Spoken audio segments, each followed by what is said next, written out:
YouTube ప్రేక్షకులకు వీక్షకులకు అందరికీ కూడా నమస్కారం. కార్యక్రమాన్ని ప్రారంభం చేసేటువంటి ముందు చక్కటి శ్లోకంతో కార్యక్రమాన్ని ప్రారంభం చేసుకుందాం.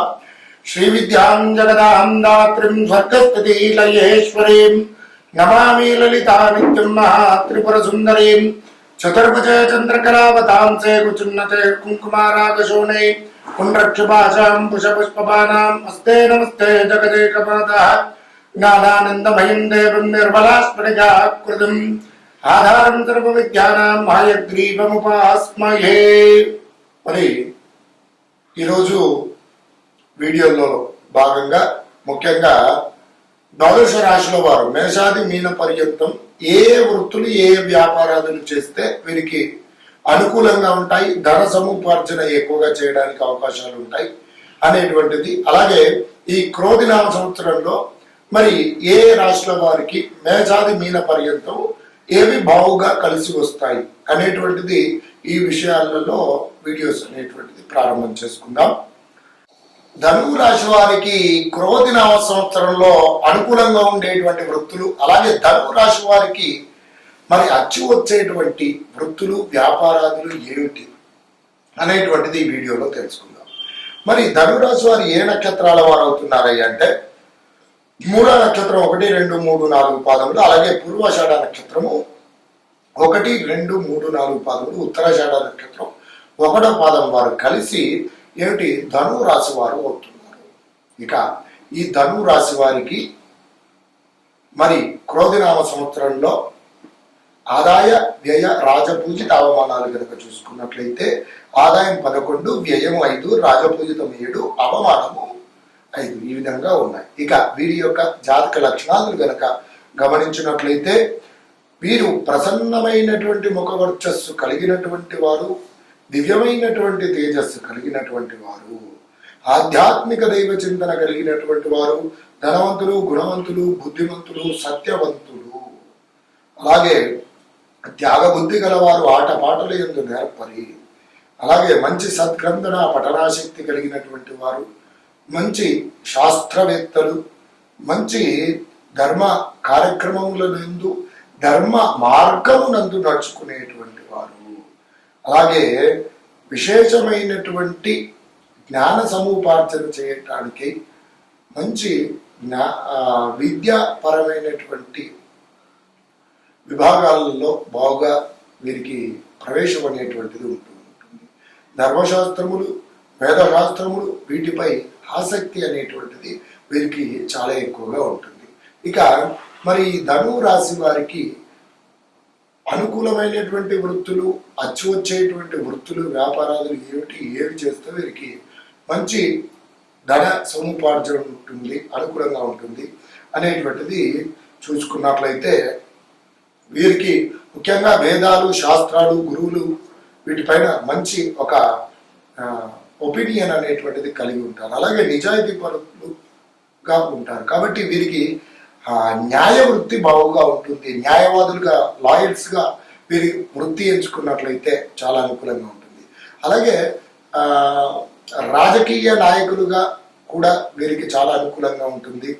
మరి విశేషంగా చూసుకున్నట్లయితే పబ్లిక్ రిలేషన్స్ కి సంబంధించినటువంటి ప్రభుత్వ రంగాలలో వృత్తిపరంగా బాగుగా రాణిస్తారు. ఉద్యోగం పరంగా బాగుగా వీరికి రాణించడానికి అవకాశాలు ఉంటాయి.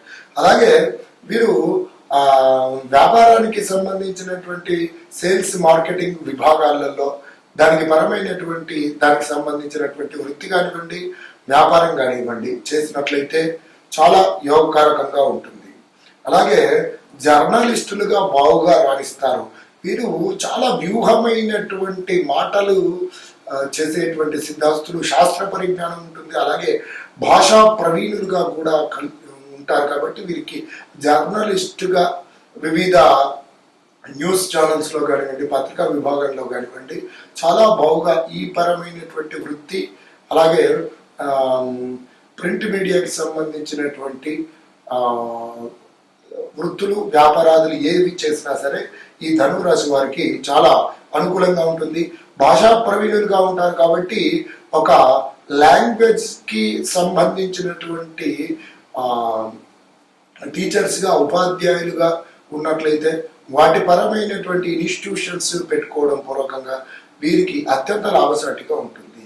అలాగే విద్యా సంస్థలను నెలకొల్పడము, వాటికి సంబంధించినటువంటి విద్యా రంగాలలో ప్రొఫెసర్స్గా మరి ఉపాధ్యాయ వృత్తిలో స్థిరపడినట్లయితే వీరికి కెరీర్ పరంగా చాలా తోడ్పాటు ఉంటుంది. అలాగే వీరికి ఇంకా ట్రావెల్స్కి సంబంధించినటువంటి విభాగాలు ఏవైతే ఉంటాయో అందులో ట్రావెల్స్ యాజమాన్యులుగా మరి వివిధ రకాలైనటువంటి విదేశీ వ్యవహారాల రీత్యా ట్రావెల్స్ విభాగాలలో మంచి అత్యంత శ్రేయోదాయకంగా యోగదాయకంగా బాగుగా రాణిస్తారు. హోటల్స్ కూడా వీరికి బాగా అనుకూలంగా ఉంటుంది. మరి హోటల్ మేనేజ్మెంట్కి సంబంధించినటువంటి కానివ్వండి అందులో కెరీర్ పరంగా దాన్ని ఎంచుకున్నట్లయితే చాలా శ్రేయోదాయకంగా ఉంటుంది. అలాగే కళలు కూడా వీరికి బాగుగా కలిసి వస్తాయి. మరి వ్యూహాత్మకమైనటువంటి భాషా ప్రవీణులుగా సీరియల్స్ రాయడం కానివ్వండి, అలాగే మంచి ప్రవచనాలు చెప్పడంలో సిద్ధహస్తులు, అలాగే భక్తి గాయకులుగా కూడా సింగర్స్, భక్తి సింగర్స్, డివోషనల్ సింగర్స్ గా కూడా కెరీర్ కనుక ఎంచుకున్నట్లయితే వాటికి సంబంధిత వ్యాపారాదులు ఏమి చేసినా సరే ఈ ధనురాశి వారికి చాలా యోగకారకంగా ఉంటుంది. అలాగే మానసిక తత్వశాస్త్ర నిపుణులుగా కూడా డాక్టర్స్ గా, మానసిక పరమైనటువంటి సైకాలజికల్ డాక్టర్స్ గా కూడా వీరు బాగుగా రాణిస్తారు. ఇవి వీరికి అనుకూలంగా ఉండేటువంటి వృత్తి వ్యాపారాదులు. ఈ రంగాలలో ఎవరైతే ఉన్నారో, ఈ వ్యాపారాదులలో ఎవరైతే ఉన్నారో వీరికి కొన్ని ప్రతికూల పరిస్థితుల నుండి అనుకూల పరిస్థితులు పొందడానికి ధనురాశి వారికి తప్పకుండా బృహస్పతి గురువు యొక్క అనుగ్రహం ఉండి తీరవలసిందే. కాబట్టి గురువు యొక్క అనుగ్రహం పొందడానికి ప్రతి గురువారం రోజున గురువులను, ఆచార్యులను నామస్మరణ చేసుకోండి. అలాగే గురుగ్రహ ధ్యాన శ్లోకాన్ని పఠించండి. గురువారం రోజున పసుపు రంగు గల వస్త్రము, శనగలతో కూడినటువంటి పిండి పదార్థాలతో చేసినటువంటి పదార్థాలు ఏవైతే ఉంటాయో నవగ్రహాలు ఉన్న దగ్గరటువంటి గురుగ్రహం దగ్గరికి వెళ్ళి అక్కడ గంధ పుష్పాలతో చక్కగా గురుగ్రహాన్ని ఆరాధన చేసి పసుపు రంగు గల వస్త్రం స్వామివారికి సమర్పించి, పసుపు రంగు గల పూలు స్వామివారికి సమర్పించి చక్కగా ఆవు నెత్తితో పసుపు రంగు గల ఒత్తుతో దీపారాధన చేసి శనంతో కూడినటువంటి ప్రసాదం స్వామివారికి నివేదన చేయండి. ఈ విధంగా చేసుకోవడం వల్ల గురువు యొక్క అనుగ్రహం అనేటువంటిది లభించి ఈ వీరికి అనుకూలమైనటువంటి వృత్తి వ్యాపారదులలో ఎవరైతే ఈ రాశి వారు ఉన్నారో ఈ రాశి వారికి మంచి అభివృద్ధి పదంలో వెళ్ళడానికి గురువు సహకరిస్తాడు. ప్రతికూల పరిస్థితుల నుండి అనుకూల పరిస్థితులు మనకు కలగజేస్తాడు. అలాగే ఈ రాశి వారు ప్రతి నిత్యం కూడా పఠించవలసినటువంటి నామజపం కనుక చూసుకున్నట్లయితే ఓం శ్రీం దేవకృష్ణాయ ఊర్ధ్వదంతాయ నమః అనేటువంటి నామాన్ని ప్రతినిత్యం జపించండి. ఉత్తమ ఫలితాలను పొందండి. నమస్కారం.